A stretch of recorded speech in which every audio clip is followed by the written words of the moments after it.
Greetings, my name is Frantz D.Millien. I'm a third-year Doctor of Pharmacy candidate from the beautiful city of Miami, Florida. I'm here to do my journal club on my evidence-based management course. My title is basically dealing with stop and start.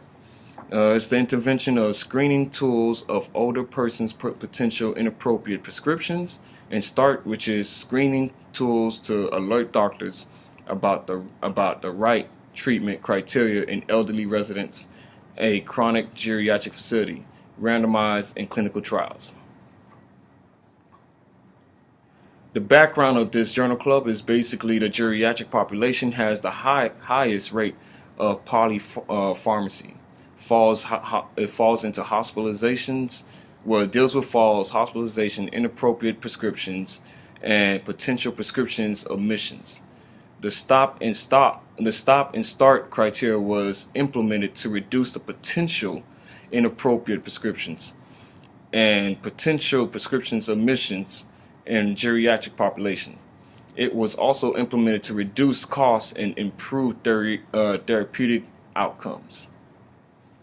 The objective for this journal club is to assess the implementation of the stop and start medical intervention in the geriatric population, and to see if it could reduce the number of falls, hospitalization, pipes, PPOs, and medical costs. Dealing with trials. Dealing with trial designs is basically with using the parallel groups, randomized trials. Excuse me. Also, with our location is with the chronic care geriatric facility in Pektai, Israel, and geriatric hospitals. Our IRB approval is dealing with the study was approved by Wolfson Medical Center Research Ethic Boards. Moving on to our conclusion is elderly people dealing with the age of 65 years or older, permanent residents in geriatric hospital, residents prescribed at least one daily medication, and then our exclusive criteria, we have terminal ill residents who stay in the facility in less than 3 months, and residents not on any medications. Now, dealing with our subjects with elderly, with our geriatric, are men and women at the age of 65 or greater, and our dealing with the mean age was about 82.7 or 82.7 to 8.7 years. 46% were at the age of 85 and older. And our primary endpoint dealing with pain is like average number of falls and hospitalization, of course, quality of life, and functional independence measure. Our secondary endpoint was the cost of the medication, which is also important. The follow-up was basically with the patients at baseline 6 months and 12 months. The duration averaged out to 1 year. Our population of geriatric patients averaged out to like 359 geriatric patients. And dealing with our arms are in intervention groups, medications screens with dealing with stop/start criteria, and we used our control group medications not screened with stop and start criteria. Now, going on to our statistical analysis, the study was designed to have a power of 90% and a 5% significant level.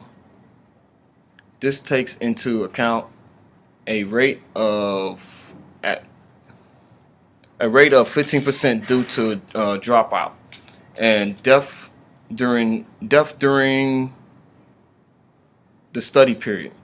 Chi-square tests were used to compare baseline characteristics and Fisher extract tests and category variables.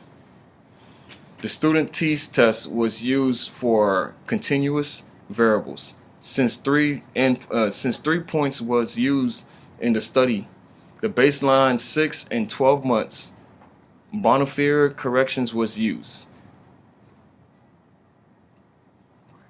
A parametric test was used to compare medication costs, and the SF12 scores between the groups. The data for a number of medication hospitalization and falls were not normally distributed. So Mann, Whitney, and Wilcox tests were used.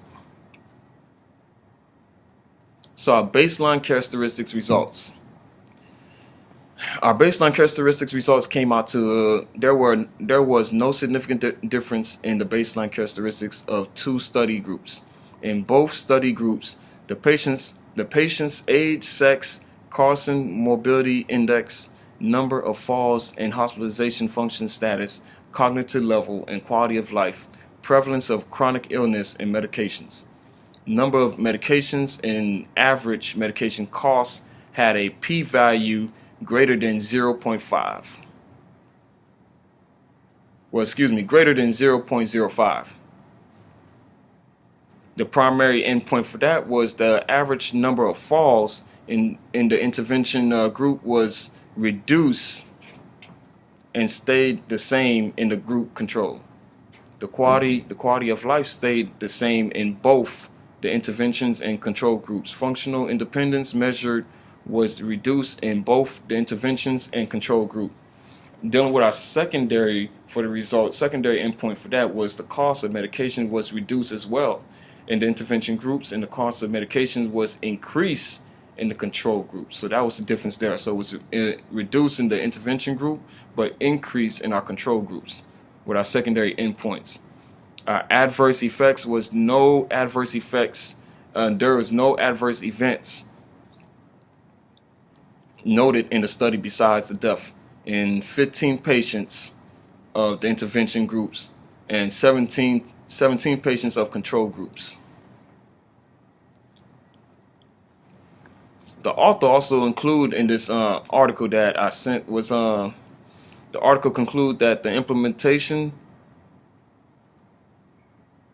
of the stop and start criteria medication intervention reduced the number of prescribed medication falls and medications costs in geriatric facility. Also, the implementation of stop and start criteria should be recommended by pharmacists and physicians in geriatric facilities.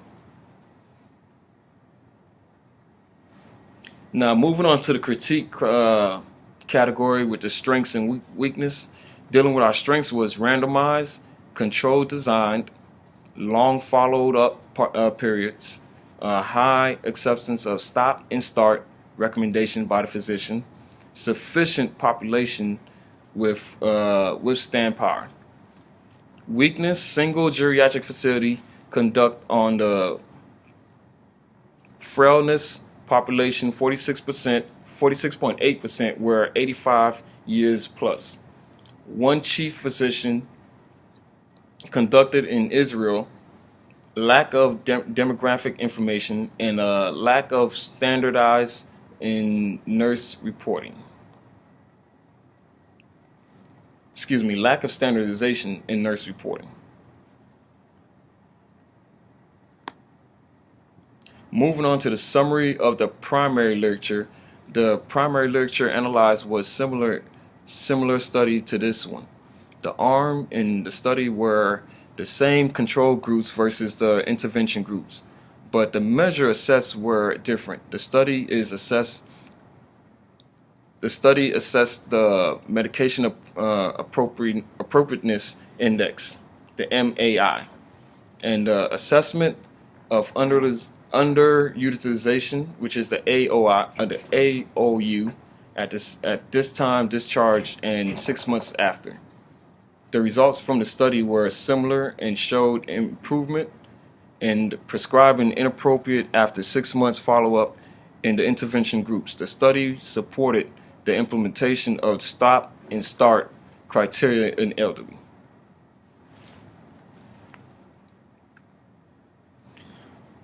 And in conclusion, my conclusion to my journal club was basically my conclusion was similar to the author's conclusion in his study. I concluded that based on the results, this study and a few others that I read, that the implementation of the stop and start criteria in the geriatrics population will reduce the polypharmacy, the number of falls, medications, and costs, which is very good.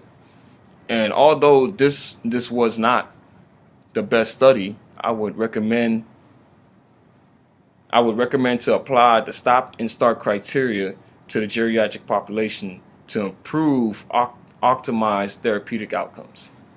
And this concludes my journal club. Thank you for your time.